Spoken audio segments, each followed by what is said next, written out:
ఏంటదినా? ఈసారి వీర్కర్లోని దీపావళికి మోహినియే రానవుతుందనుకున్నాను. కానీ వనవాసం అయిన తర్వాత నిజమైన రాజు వస్తాడని నాకలా తెలుస్తుంది. ఇలా చూడండి, ఇంకా 2 పేర్లు యాడ్ చేయండి. వీర్కర్ కి రాబోయే రాణి పవిత్ర సింగ్ రాజావత్, ఇంకా వాళ్ళ వారసుడు అవిక్ సింగ్ రాజావత్.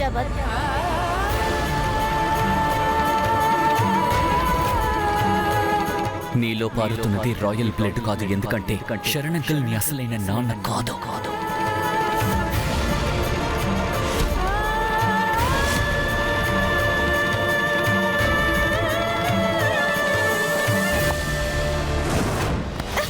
అరే జాగ్రత్త.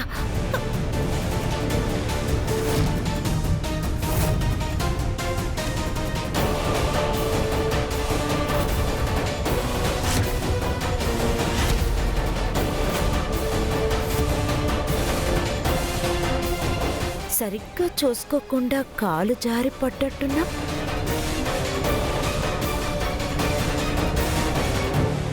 జాగ్రత్తగా చూసుకుని రావాలి కదా. ఇక్కడున్న వాళ్ళందరూ కింద ఏముందో చూసుకునే జాగ్రత్తగా అడుగు పెడతారు. నువ్వు నీకు సొంతం కాని చోటని తెలిసి కూడా జాగ్రత్తగా అడుగేయట్లేదు. ఇవాళ నీ వల్ల నా కుటుంబానికే చెడ్డ పేరొచ్చుంటుంది.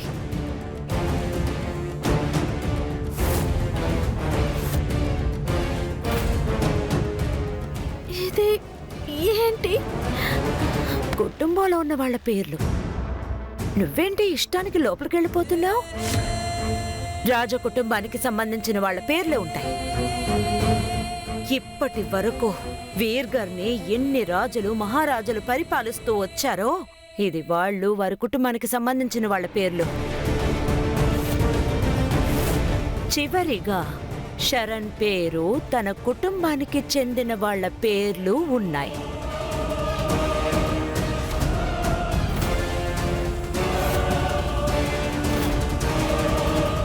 అదే నేను కూడా ఈ కుటుంబంలో దాన్నే కదా. నా పేరు అక్కడ లేదేంటి?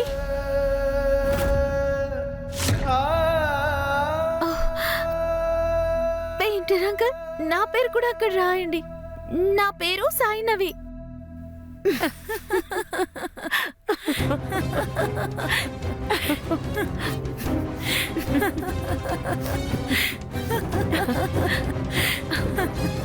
ఇందులో నవ్వడానికే ఉంది.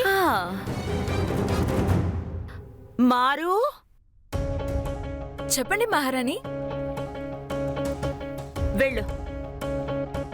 లోపలికెళ్ళి జగ్గు నిండా మంచినీళ్ళు తీసుకురా. దాంతోపాటు ఒక పళ్ళెం, దాంతోపాటు పాత్రలో ఉన్న మిగిలిపోయిన నూనెను కూడా తీసుకురా. తీసుకొస్తా మహారాణి. అదేమిటంటే శైనవి, కొన్ని విషయాలని కళ్ళ ముందే చూపించి రుజువు చేస్తేనే కొంతమంది అర్థం చేసుకోగలుగుతున్నారు.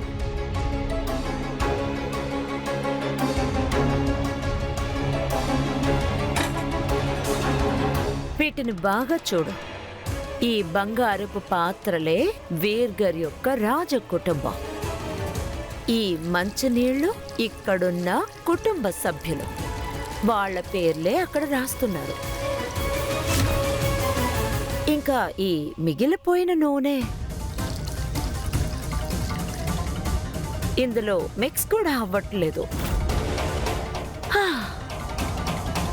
నువ్వు ప్రయత్నించి చూస్తావా? ఒకసారి ప్రయత్నించు. నీ చేతులతో ఒక్కసారి ప్రయత్నించి చూడు. వెళ్ళు.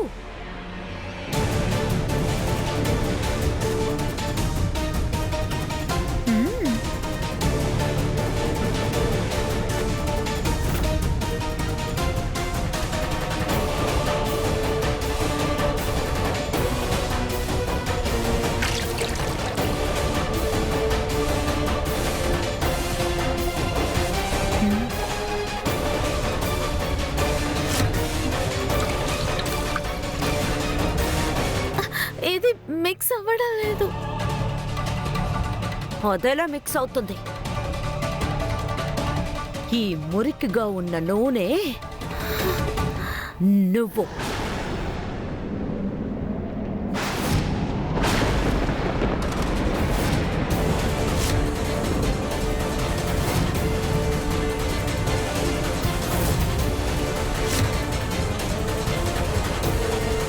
ఈ రాజకుటుంబం యొక్క అమృతమైన రక్తంతో నువ్వు ఎన్నటికీ మిక్స్ కాలేవో.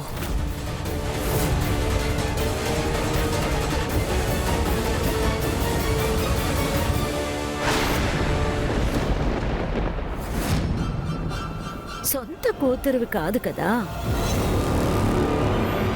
శరణన్నయ్య, అసలు నీకు తండ్రే కాదు, అర్థమైందా?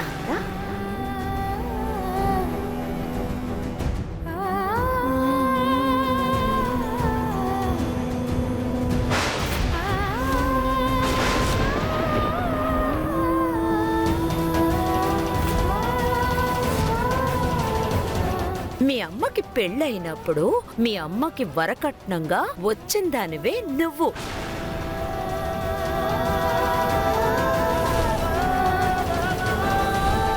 నీ మీద జాలిపడే శరణన్నయ్య నిన్ను కూతురుగా అంగీకరించారు.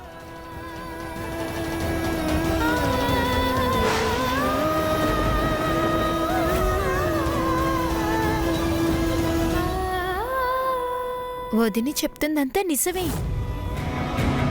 నీ రక్తంలో అసలు ఈ నీళ్ళలో కలిసిన నూనె కంట ఎక్కువ చెడే ఉంది.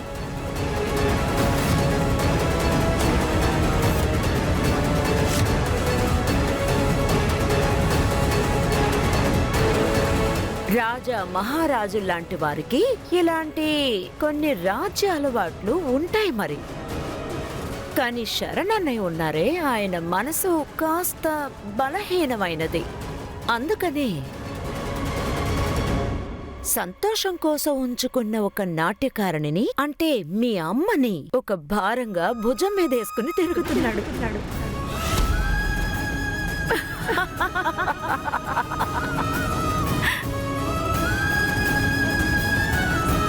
నీకు విషయం తెలుసా? ఒకవేళ నేను గనక తన స్థానంలో ఉండుంటే ఈ రోజు నుండి నా సొంత తండ్రి కాని వారిని నేను నాన్ననే పిలవను.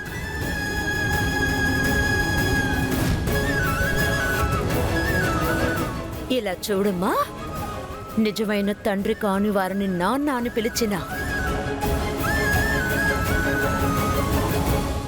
తండ్రి ఇంకెవడోనే కదా.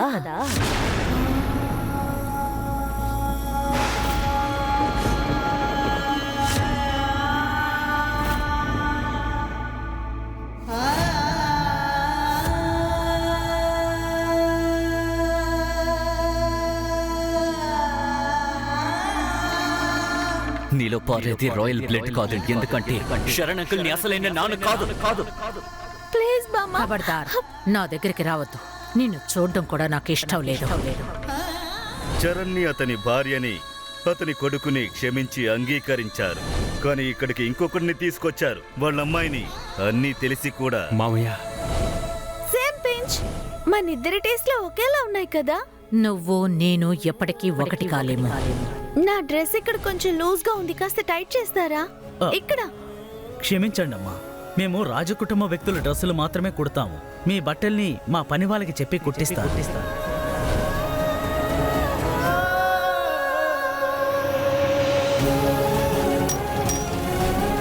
శరణన్నయ్య, నీ నిజమైన తండ్రి కాదు, అర్థమయ్యిందా?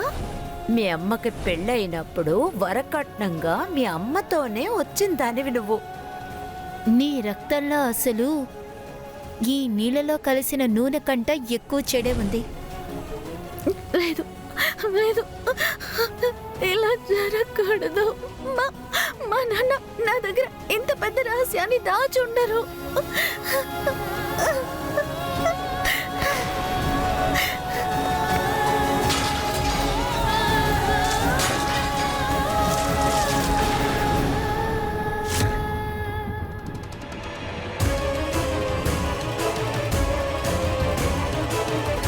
వదినా,